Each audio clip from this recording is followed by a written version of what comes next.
So let me address the responses because the comments definitely told the story. You see, some musicians were in agreement. Some musicians were exposed. Some said this is a job site. Some said, how am I supposed to pay my bills? And some said leadership needs to be checked. And some of y'all even responded, oh, we supposed to do all that because we love God? Wow. So let me actually teach this biblically and practically instead of arguing in circles. Just know that this is a follow-up video to the video that I made in reference to musicians. And after this video, I'm going to do another follow-up video, and it's going to be specifically for pastors.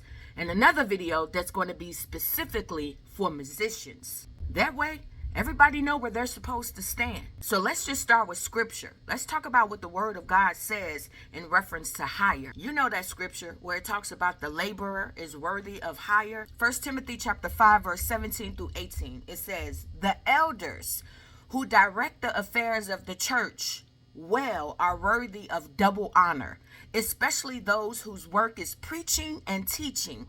For scripture says, do not muzzle an ox while it is treading out the grain, and the worker deserves his wages. See, this scripture is addressing leadership and those who are specifically laboring in the word, preaching, teaching, governing. It does not explicitly establish a biblical employment system for musicians, hopping from church to church. Now, that doesn't mean that musicians shouldn't be compensated, but it does mean this. Compensation was never meant to replace calling. Payment was never meant to override alignment, and money was never meant to be the entry point into ministry. You see, the Bible never presents worship ministry as gig economy. And the sad part about this is that ministry has blurred into becoming an industry. You see, churches started operating like venues, hiring like production companies, prioritizing excellence over holiness, and filling stages instead of forming disciples. And yeah, the musicians started treating churches like clients instead of covenant spaces. You see, it's not all on the musicians because pastors did help to build that system. But let me tell you where the balance comes in at. If a church is hiring musicians strictly for sound, rotating staff weekly, paying fixed rates, expecting performance and not discipleship, then yes, that is a job. It's not ministry. And if it's a job, then it needs to be clearly defined. Clear expectations, written agreements, defined standards, accountability on both sides, and spiritual requirements stated up front. Ain't no bait and switch there. See, you don't get to call it ministry when it's convenient and employment when it benefits leadership. But let me just tell you the hard truth when it comes to musicians. See, if you are using churches to pay your bills, depending on Sunday checks for your survival, hopping churches because one don't pay enough, refusing alignment because it limits your income, then let's be honest, you're not functioning as a minister.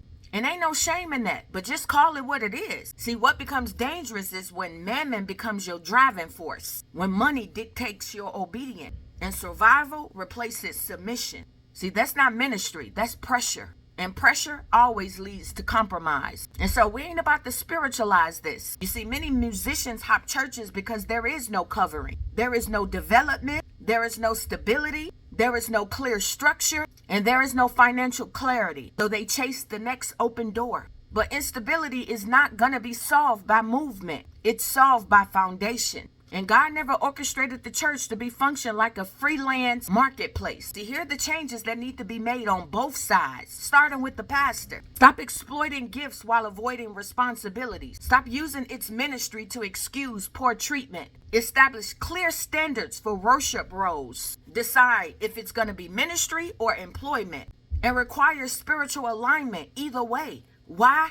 Because it's worship. And for the musicians, stop calling it ministry if money is your motivator. Stop bypassing discipleship for dollars. Stop expecting spiritual authority without submission.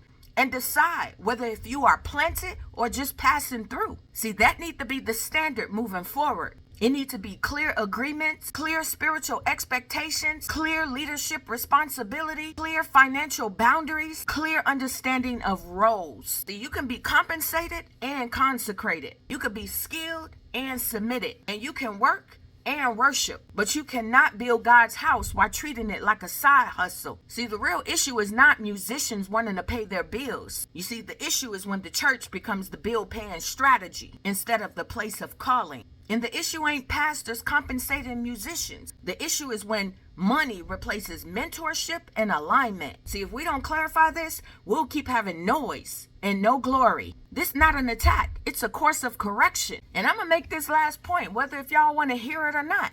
This is exactly why apostles are needed in the church. See, that video was not posted to side with musicians, and nor was it posted to side with pastors. It was not posted to defend systems, feelings, or traditions. It was strategically posted to expose both sides simultaneously. And the reaction proved the Holy Spirit's point. The musicians acted from survival, money, and offense. Pastors acted from authority, structure, and defensiveness. Both sides talked. Both sides justified. Both sides revealed where misalignment lives. You see, that post was not accidental. It was apostolic. Because apostles don't comfort people. We confront systems. We don't take sides. We correct order. We don't manage feelings. We govern functions. You see, apostles are not church celebrities. We are builders. We see where the order is broke. We see where the system drifted. We see where gift replaced governance. We see where money replaced mission. And we speak into it, even when both sides get uncomfortable. 1 Corinthians chapter 12, verse 28 says, God has appointed first apostles, not first in ego, first in government. You see, apostles, we establish structure, order, alignment, standards, and accountability so that the church does not become a talented marketplace, a personal driven platform, a business disguised as ministry, or free-for-all opinions. See, this situation right here that the Holy Spirit placed into my spirit required apostolic insight because pastors alone couldn't correct it. Why? Because they're emotionally and administratively involved. Musicians alone couldn't correct it. Why? They're financially and relationally invested. But an apostle stands above the system. We're not trapped inside of it. We see both sides clearly, calling both sides higher, correcting both sides without bias. That ain't rebellion. That's what apostolic government is. See, these videos that I post, they're plumb lines. This video in particular, it revealed who is motivated by money, who is motivated by control, who lacks structure, who lacks submission, who lacks discipleship. And instead of repentance, many responded with defense, which confirms why apostolic correction is necessary. Because when truth hits structure, whatever is unstable, it's gonna shake. See, my original video, it was never about music. It was never about the pay. It was never about your opinions. This was all about order. And when order is restored, musicians are protected, pastors are covered, the house is guarded, and the sound carries glory. This is why apostles are needed. This is why governing teams matter. This is why correction must come from outside of the echo chamber. And yeah, yep, I said it.